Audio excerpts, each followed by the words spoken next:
Dave Willis stated, any success that you achieve at the expense of your family is not real success. As an endurance coach and physiotherapist, it has become increasingly apparent that peak performance in any aspect of life is linked to cultivating healthy personal relationships. Our family unit, however that is made up, is our relationship platform. How we treat our partners and our children will set up our journey towards holistic well-being and improved performance. Now, before we get into that, I wanted to remind you that the team here at Run Experience, the coaches, are going to be running our RunFit course starting January the 3rd. Now, this is a fantastic opportunity for you to hone your daily habits. It's only 10 minutes a day to make runners, well, great. We're going to go over some fantastic habits, like we're looking at walking, we're looking at running, we're looking at mental resilience, we're looking at mobility, we're looking at full body weight strength to make you a more efficient runner. And of course, we're going to be looking at what you fuel your body to make this all happen, nutrition. So please check it out and make sure that you're getting into the new year on the right foot. So let's get back to my video. Kia ora team, Coach Brad here all the way from Aotearoa, New Zealand. Now, as a young athlete, I was pretty selfish. I used to train around 15 hours a week and I was hyper focused on performance. I was running marathons and Ironmans, and yeah, all I cared about really was my training. Now, I got married in 2004, and since then we've had two beautiful daughters, Eva who's 13 and Stella 11. I still love my training. I still love getting out into nature with my mates and moving my body. It makes me feel good mentally and physically. So it's about trying to get that balance right now, because when I'm training, when I'm enjoying my training, I know that I'm a better father, I'm a better husband, I'm a better physiotherapist, a better friend, a better coach. So it's really important to make sure that I get that balance right between my training and making sure that it's enhancing my more authentic roles in my life. Let's face it, 99.999% of you watching this video are not professional athletes. Your running and exercise is not the main focus in your life. It should be family first, occupation second, and then fitting in your training around those more authentic roles in your life. I know running is awesome and we love it, but we have to find a rightful place in our schedule to fit it in.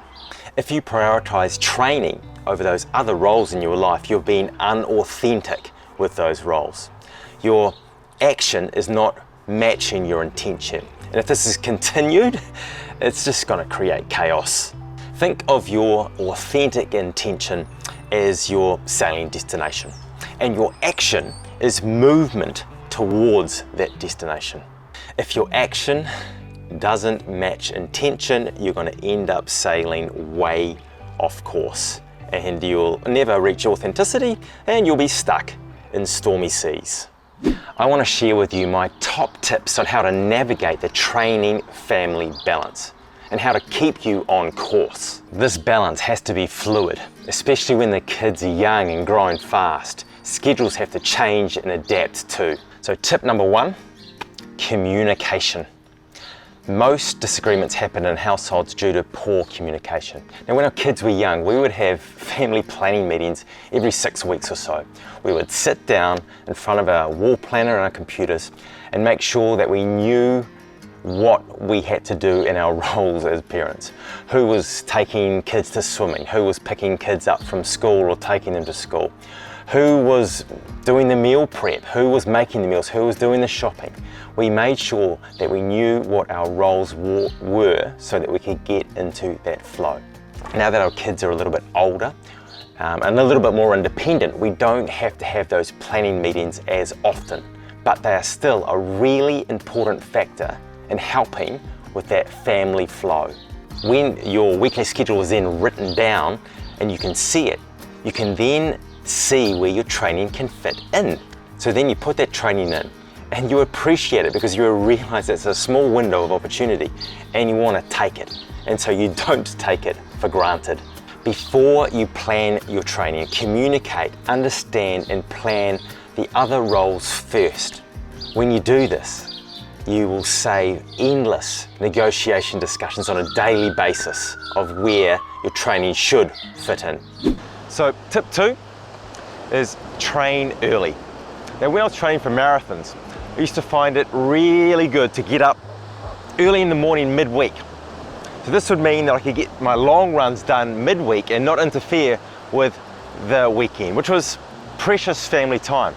On the weekend I got to spend time with my daughters, my wife, and I used to get chores done around the house. If you tried to do your long sessions on the weekend, it could really negatively impact that family flow. So getting up midweek was a great way not to interrupt that family flow, get that training done, and then be able to enjoy the weekend with the family. And you know, getting up early is great. It's a brilliant way to start the day. You get that circadian rhythm going with that early sunlight, which helps with hormonal release and health in a whole heap of ways. So getting up and training early is a really excellent way, not only to help with family flow, but also help with your well-being and health. Those early hours in the morning on weekdays can be an excellent tool to get your training done and to save the weekend hours for precious family time. It's not a bad time to be training either. I can remember interviewing a world champion triathlete. He was an age group champion about 10 years ago for an article, and he had 2 rules for training with his family. 1, he would train early, and 2, he would always get home from work and help with those pre-dinner hours when the kids were young. See, when the kids are young, those pre-dinner hours are challenging. So you've got to get home and make sure that you put the work in when those kids are young. Your kids are only young once. So make sure you get involved, do the hard graft, support. Love is an action, not a feeling. So make sure you put that work in when the kids are young and you'll get the benefit later on, I promise. Tip number 3, blend your training in with family activities. When my girls were young, one of my favorite training sessions was buggy running down to the park. So I'd buggy run with both of them in the buggy.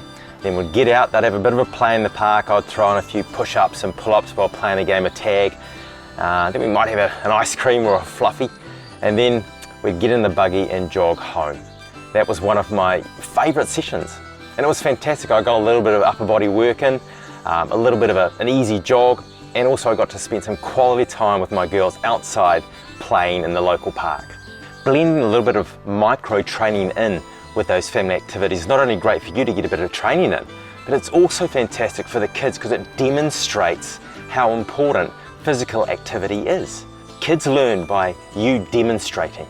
They will learn far more by your actions than by your words. So when they see you moving outside, having fun, working out, taking care of your body, it's a great lesson for them to take forward into their development. As my girls got older, they got more into the arts, more into playing the ukulele and guitar and singing and arts and crafts. They don't love running, but they understand that running and going outside and moving makes them feel better, makes them deal with anxiety and stress better. Nowadays, my girls come out for family jogs with us and walks in the forest, and even though they don't love running, they do understand how important physical activity is for their holistic well-being. So, it's family first. While the kids are young, your training should take a back seat so you can be authentic with your role as parent or caregiver and partner. Communicate and plan so you can see where your training is going to fit in your week with less impact on the family unit. Use those early hours. Those early hours in the morning are a great way to train with, again, having less impact on that household flow. And 3, blend in your training with family activities. So micro chunk of activities with some family time, and it's a win-win. Thanks so much for watching. Check out this video I did earlier with my girls on plogging. It's a great example of a family activity that you can do together, and it's going to help save the planet. So go out and earn those miles, Be authentic with your training around the most important roles in your life. And I look forward to catching up with you on the next video.